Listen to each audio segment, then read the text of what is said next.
Today, I wanted to talk about why I do my podcasts and videos. There's two main reasons for why I do this. The first is to let you guys know who I am and how I approach things, and the other is to be informative. Now, I think the first is important because unlike some other things, when you have photography done, it's not going to be a one-time thing. You're going to keep living. There's going to be other milestones in your life, other things you're going to want to celebrate. And to me, photography is a collaboration between you and me. I don't see it as a transactional type thing. Obviously, there's a transaction involved, but I don't see it as transactional as, say, buying a house, where you find somebody, you trust the realtor, they find you a house, and you buy the house, and you hope that's the only house you're going to need. But like with a house, if your family grows, you may need to get a new house. With photography, as you go through other stages in your life, there may be other times where you want to have photographs taken. By having a photographer that you trust, you have somebody to call upon when those other occasions arise. And unlike just having a portfolio that people can see, these podcasts allow you to see who I am in a way that's far beyond what you could see from a portfolio. That's not to say portfolios aren't important.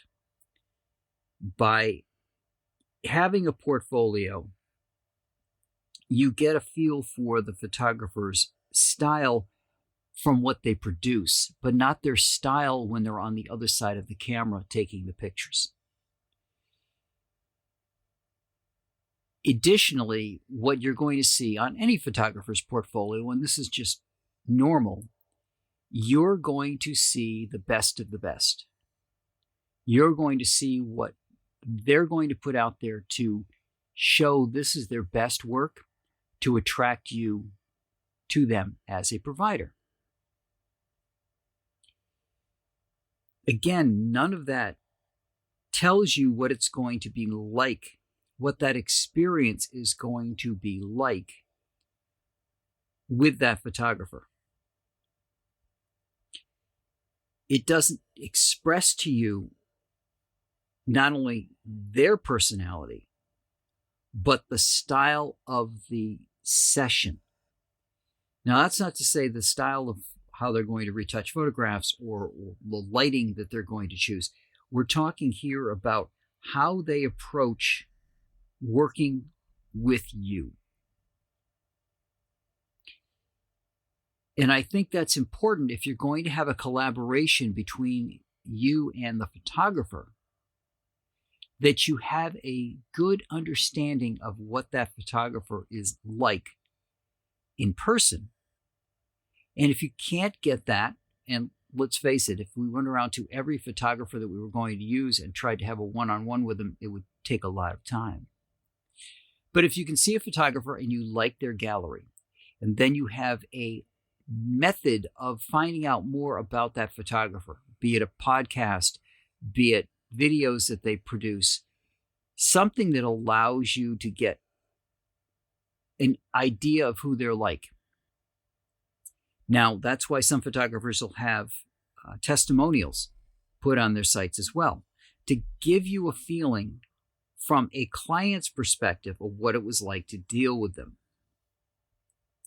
But just like any other time when you're going to trust someone with a very important part here, a memory, I think it's important to understand who that person is and to get a feel for that person beyond testimonials and beyond the galleries that they produce. Well, that's the first reason I do it. The second reason I do these podcasts and videos is to educate. I want to, in a way, elevate photography beyond the transactional basis that it seems to have in a lot of people's minds. But in addition to that, there may be some tips or tricks that I've got over the years that I want to share with people. And that's why the other reason I do my videos and my podcasts. So that's what I wanted to share with you guys this week. As you know, I try to keep these podcasts very short so that you can get a feel and get a little bit of information and get on with your day. So thank you for listening, and I'll talk to you guys next week.